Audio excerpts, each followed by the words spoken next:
بسم الله الرحمن الرحيم الحمد لله رب العالمين وصلى الله وسلم وبارك على نبينا محمد وعلى آله وصحبه أجمعين أما بعد لوگ منار السبيل في شرح الدليل للشيخ إبراهيم بن محمد بن ضويان اس کتاب میں ہم لوگ کتاب الصلاة اور کتاب الصلاة میں باب صلاة التطوع پڑھنے جا رہے ہیں. تو شروع کریں شیخ. آج کا حلقہ نمبر 88 ہے جی. باب صلاة التطوع سے شروع کریں جی شیخ. بسم الله الرحمن الرحيم. باب صلاة التطوع وهي أفضل تطوع البدن لقوله صلى الله عليه وسلم واعلموا أن من خير أعمالكم الصلاة رواه ابن ماجه. وبعد الجهاد لقوله تعالى فضل الله المجاهدين بأموالهم وأنفسهم على القاعدين درجة وكلا وعد الله الحسنى وفضل الله المجاهدين على القاعدين أجرا عظيما. وحديث وذروة سنامه الجهاد والعلم تعلمه وتعليمه. قال أبو الدرداء العالم والمتعلم في الأجر سواء وسائر الناس همج لا خير فيهم. وأفضلها ما سن جماعة لأنه أشبه بالفرائض وهكذا ما سن جماعة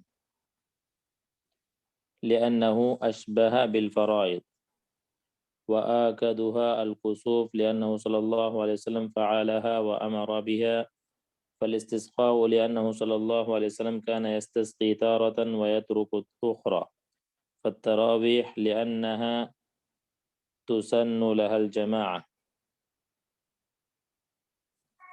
الوتر لحديث بريدة مرفوعا من لم يوتر فليس منا رواه أحمد. وأقله ركعة لحديث ابن عمر وابن عباس مرفوعا الوتر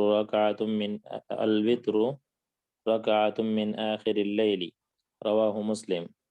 وأكثره 11 لقول عائشة كان النبي صلى الله عليه وسلم يصلي بالليل 11 ركعة يوتر منها بواحدة متفق عليه. وأدنى الكمال 3 بسلامين لأن ابن عمر كان يسلم من ركعتين حتى يأمر ببعض حاجته. ويجوز بواحد سردا لحديث عائشة كان النبي صلى الله عليه وسلم يوتر ب3 لا يفصل فيهن رواه أحمد والنسائي. ووقته ما بين صلاة العشاء وطلوع الفجر لحديث أبي سعيد مرفوعا أوتروا قبل أن تصبحوا رواه مسلم.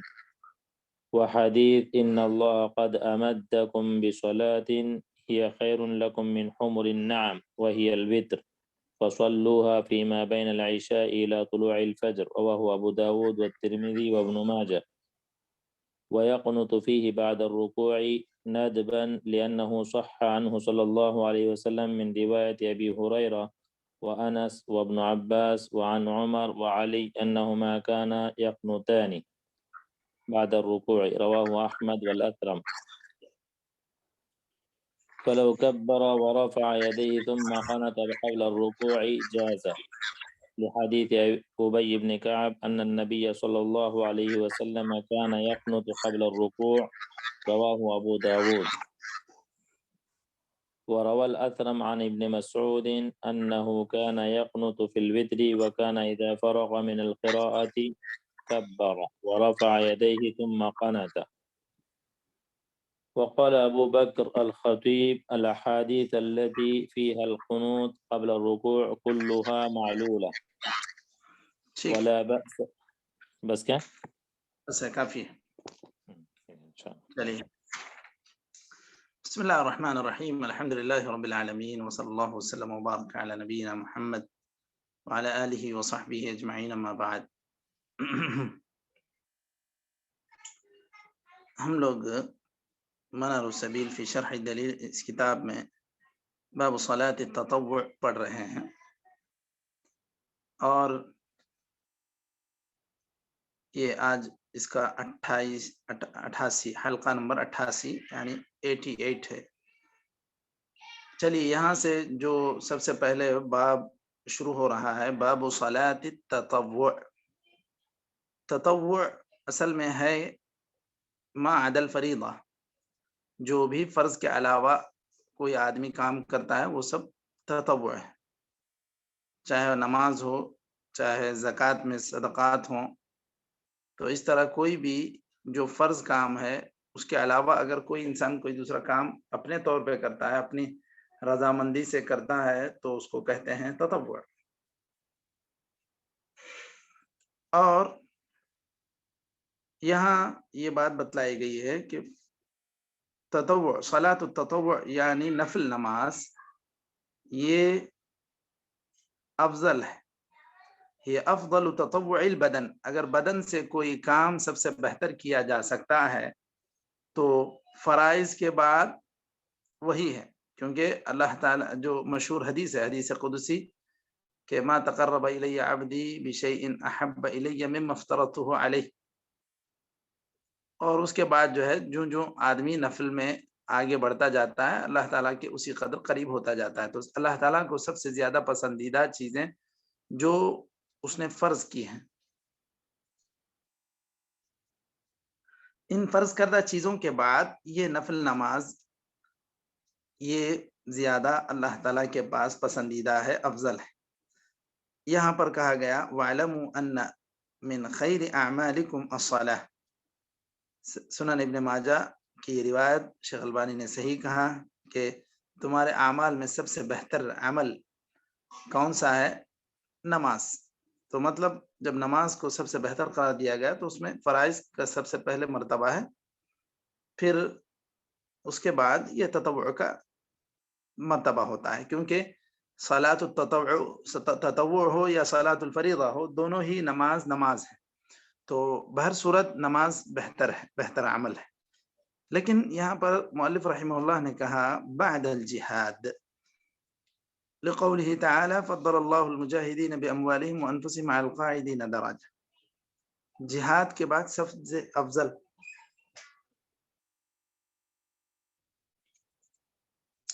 جہاد کے بعد سب سے افضل عمل نماز ہے۔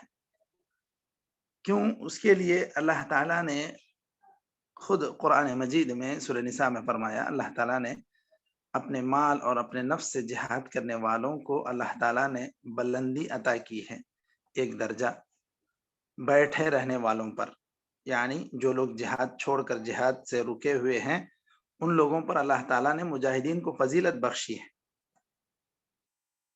اور حدیث میں بھی ہے ذروۃ سنامہ الجہاد، اسلام میں جو اونچا مقام ہے وہ جہاد کا ہے۔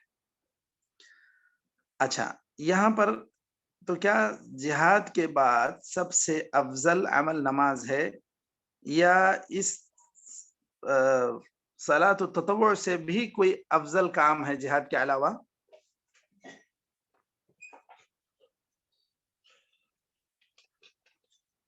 جی مشاہد، فریضہ છે ને صلاۃ الفریضہ છે ને છે فرض نمازیں، فرض نمازیں تو ہیں، اب یہاں پر نفل کی بات، نفل کے تعلق سے اللہ کا ذکر، اللہ کا ذکر بھی۔ جی یہاں پر شیخ نے جو مؤلف رحمہ اللہ نے بعد الجہادی اور اسی طرح والعلمی کہہ کے اس کو عطف کیا ہے کہ اگر نفل نماز سے کوئی چیز بہتر ہو سکتی ہے تو وہ یا تو جہاد ہے اور اس کے بعد علم ہے۔ یعنی علم کیا ہے؟ مطلب علم کا تعلمہ و تعلیمہ، پڑھنا پڑھانا۔ قال ابو الدرداء، انہوں نے جو استدلال کیا ہے ابو الدرداء کے اس قول سے استدلال کیا ہے، گرچہ کہ وہ قول بس انہی تک موقوف ہے۔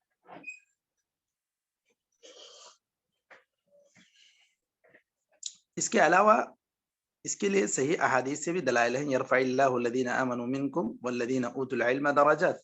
اللہ تعالیٰ جو لوگ ایمان لائے ہیں اور انہیں علم بھی عطا ہوا ہے تو ان کے مرتبے کو اللہ رب العزت بلند فرماتا ہے۔ تو تو یہ آیتیں ہیں. یہاں انہوں نے استدلال کیا حضرت ابو درداء کے قول سے، گرچہ کہ وہ بس ایک موقوف قول ہے، یہ مرفوع حدیث نہیں ہے. ان کا قول کیا ہے؟ العالم والمتعلم فی الاجر سواء وسائر الناس حمج. عالم اور متعلم، جاننے والا سیکھنے والا، یہ دونوں کے دونوں ثواب میں برابر ہیں. بقیہ لوگ سب کیا کہتے ہیں، یوں اس کو کیا کہہ سکتے ہیں، حمجن، غیر ضروری جو چیز ہوتی ہے حمج کہتے ہیں. جو کوئی بھی ایک کام آپ کر رہے ہیں اس کے علاوہ کوئی بھی چیز آپ کو ڈسٹرب کرتی ہے، اس کو کہہ سکتے ہیں حمج. تو یہ سارے لوگ ہمارے اردو میں اس کو کہہ سکتے ہیں، تعبیر یہ کر سکتے ہیں کہ یہ دونوں لوگ ثواب میں برابر ہیں.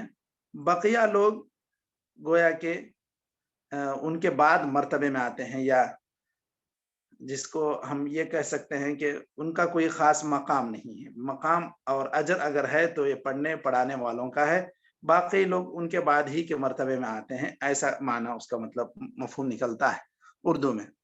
بہرحال یہ حدیث نہیں ہے، یہ حضرت ابو درداء کا قول ہے. علم کی فضیلت کے لیے یہ کافی ہے کہ جو اللہ رب العزت نے قرآنی آیات میں اس کی فضیلت کو بیان کیا، یرفع اللہ الذین آمنوا منکم، یہ بھی آیت ہے. اس کے بعد اللہ تعالیٰ نے کہا شہید اللہ انہ لا الہ الا هو والملائکۃ واولو العلم قائما بالقسط. اللہ تعالیٰ نے اپنی شہادت کے ساتھ ملائکہ کی شہادت اور ساتھ ہی ساتھ اہل علم کی شہادت کو اللہ تعالیٰ نے یکجا کر دیا، ایک آیت میں ایک ہی مقام دیا. تو پھر اس سے پتہ چلتا ہے کہ اہل علم کا کتنا اونچا مقام ہے. علم اصل میں اب دیکھیے علماء نے جو جہاد کی قسمیں بیان کی ہیں اس میں علم میں دین حاصل کرنا اور کفار کے شبہات اور ان کے پروپیگنڈوں کا جواب دینا، اس کو بھی جہاد شمار کیا ہے. کیوں؟ اس لیے کہ جہاد کا جب مقصد یہ ہے کہ اللہ رب العزت کے دین کی سربلندی ہو تو اس کے لیے آدمی کو ہتھیار اٹھانا پڑتا ہے. لیکن جب بات ہتھیار کی نہ ہو، جب آپ کے دین پر اعتراضات کیے جا رہے ہیں، طرح طرح کے پروپیگنڈے کیے جا رہے ہیں، شبہات پھیلائے جا رہے ہیں، ایسے میں کوئی آدمی قلم اٹھا کر لکھتا ہے اور تقریر کر کے سمجھاتا ہے، بولتا ہے، ان غلط پروپیگنڈوں کا جواب دیتا ہے، تو یہ خود بھی جہاد کی ایک قسم ہے.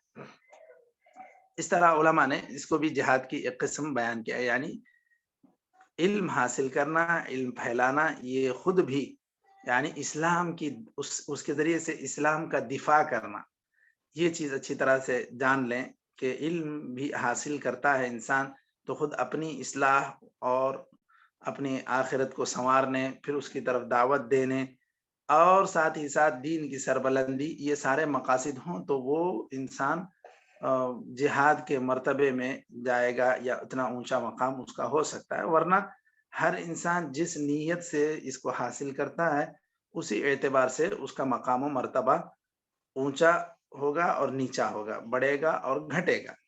جو جس قدر مخلص ہوگا اپنی نیت میں تعلم علم کے سلسلے میں، اللہ رب العزت اسے اونچا مقام، اسی قدر اونچا مقام عطا کرے گا. جو جس قدر مقصد ایسا رکھے گا کہ جو مادی مقاصد ہوں یا اس کے دنیاوی مقاصد ہوں، تو پھر وہ اس کو وہ ساری فضیلتیں حاصل نہیں ہوں گی جو مخلص انسان کو حاصل ہوں گی. یہ سارے ہی اعمال میں یہ تو نیتوں کا دار و مدار ہے، انما الاعمال بالنیات. لیکن جو آدمی یہ کام کرتا ہے یا پڑھتا ہے، پڑھاتا ہے، سیکھتا ہے، سکھاتا ہے، اس علم کو پھیلانے کی کوشش کرتا ہے، تو یہ ایک بہت ہی اونچا مقام ہے. شریعت میں اس کی بڑی اہمیت ہے. چلیے اس کے بعد وَأَفْضَلُهَا مَا سُنَّ جَمَاعَةً. اب دیکھیے وہ جو بعد الجہاد والعلم جو عبارت تھی، اس کے بعد یہاں سے پھر یہ پچھلی عبارت وَهِيَ افضل باب صلاۃ التطوع وافضلها، تو کہاں پر ہے عطف؟ ہا کی ضمیر کہاں جا رہی ہے؟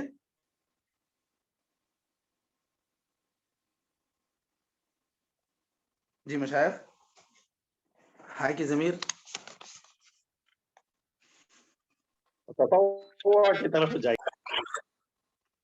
وافضلها صلاۃ التطوع، جی صلاۃ التطوع اس کی طرف جا رہی ہیں، ٹھیک ہے مشائخ جی.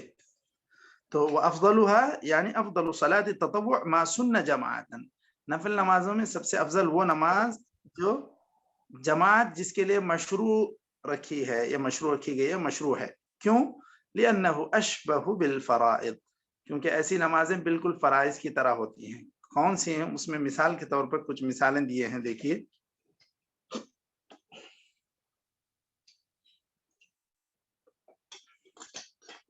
وآکدها الکسوف، کسوف یہ سورج گرہن کی نماز یا پھر خسوف و چاند گرہن کی نماز.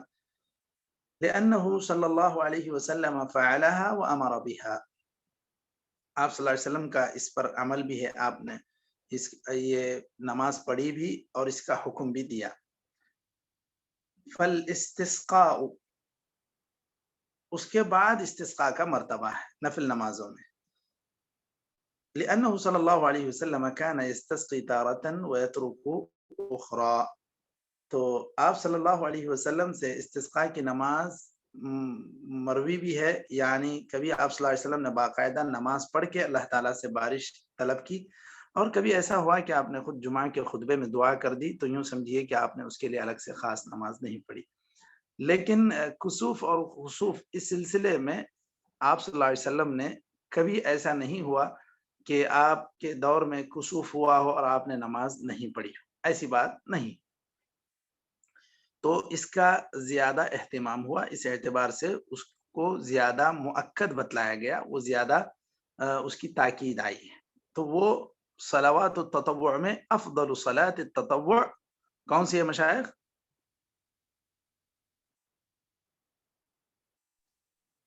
یہی صلاۃ الخسوف والکسوف، صلاۃ الکسوف والخسوف، یا یوں کہہ سکتے ہیں ما سن جماعتا، جو جس میں جماعت مشروع رکھی گئی ہے، مثل الکسوف. ٹھیک. فل استسقاء، اس کے بعد انہوں نے مرتبے میں دوسرے مرتبے پر استسقاء کو رکھا ہے. کیوں؟ اس لیے کہ دیکھیے وجہ یہاں پر بتلائی ہے کہ نبی کریم صلی اللہ علیہ وسلم سے استسقاء کی نماز مروی بھی ہے، اور کبھی ایسا بھی ہوا کہ بارش کی ضرورت ہے لیکن آپ صلی اللہ علیہ وسلم نے استسقاء کی نماز نہیں پڑھی، تو صرف دعا ممبر پر جمعہ کے دن دعا کی، تو یہ بھی کافی ہے. فالتراویح، اس کے بعد صلاۃ التراویح، کیونکہ اس کے لیے بھی جماعت مشروع ہے. لأنها تسن لها الجماعة، اس کے لیے بھی جماعت مشروع ہے. فالوتر، اس کے بعد چوتھے نمبر پر ہے وتر، وتر بھی اس کے لیے بھی جماعت مشروع ہے. لحدیث بریدہ مرفوعا فمن لم یوتر فلیس منا، حضرت بریدہ کی یہ مرفوع حدیث ہے کہ جو آدمی وتر نہ پڑھے وہ ہم میں سے نہیں ہے. تو آپ صلی اللہ علیہ وسلم نے اس کو کافی اہم بتلایا وتر کی نماز کو. یہ جو حدیث من لم یوتر فلیس منا، یہ حدیث ضعیف ہے، ٹھیک ہے، اور شیخ البانی نے بھی اس کو ضعیف قرار دیا ہے. لیکن اس میں شک نہیں ہے کہ وتر کی نماز کافی اہم ہے. آپ صلی اللہ علیہ وسلم نے اس کی دیگر احادیث میں فضیلت ذکر کی ہے.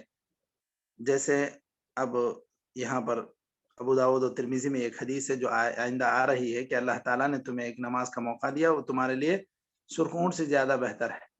تو اس کی فضیلت تو دیگر نمازوں میں، دیگر احادیث میں وارد ہے. یہ حدیث جو انہوں نے یہاں پر استدلال کے طور پر ذکر کی ہے وہ گرچہ کہ ضعیف ہے، اس کے علاوہ کئی احادیث ہیں جو وتر کی فضیلت پر دلالت کرتے ہیں. وَأَقَلُّهُ رَكَعَةٌ، وتر کی کم سے کم تعداد ایک رکعت ہے. حضرت ابن عمر ابن عباس سے مرفوعاً روایت ہے الوتر رکعت من آخر اللیل، وتر ایک رکعت ہے رات کے آخری حصے میں. صحیح مسلم کی یہ حدیث ہے. تو اس طرح جن لوگوں نے بھی ایک رکعت پڑھنے کو کیا کہتے ہیں، کسی نے کہا کہ وہ صرف خاص ہے مریض کے لیے یا کمزوروں کے لیے، ایسی کوئی بات نہیں ہے. وتر اقل رکعات، اقل الوتر رکعہ، کم از کم وتر ایک رکعت، پھر زیادہ سے زیادہ 11 تک بھی وارد ہے. وَأَكْثَرُهُ 11، زیادہ سے زیادہ 11 تک بھی مروی ہے. نبی کریم صلی اللہ علیہ وسلم رات میں 11 رکعت نماز پڑھتے تھے. یوتر منہا بواحدہ، یہاں آپ صلی اللہ علیہ وسلم ایک وتر اس میں الگ کر کے پڑھتے تھے. مزید اس کی تفصیل کہ وطر کے کتنے طریقے ہیں, وطر کیسے کیسے پڑھا جا سکتا ہے, یہ انشاءاللہ ہم لوگ آئندہ حلقے میں اس کو ذکر کرتے ہیں. وَأَدْنَى الْكَمَالِ ثَلَاثٌ بِسَلَامَيْن, یہاں سے ہم لوگ اس کی تفصیل میں جائیں گے کہ 2 سلام سے پڑھنا ہے یا پھر 1 سلام سے کب کب پڑھنا ہے, کیونکہ اب اس میٹنگ کا وقت ختم ہو رہا ہے تو بات ناقص رہ جائے گی. یہاں اقل رکعت وطر 1 اور زیادہ سے زیادہ 11, تو یہ اقل رکعت وطر ہے اور وہ اکثر رکعت الوطر. تو اس چیز پر ہم لوگ آج کی بات ختم کرتے ہیں. نکتفی بهذا القدر وصلی اللہ وسلم علی نبینا محمد وعلی آلہ وصحبہ اجمعین. السلام علیکم ورحمۃ اللہ وبرکاتہ.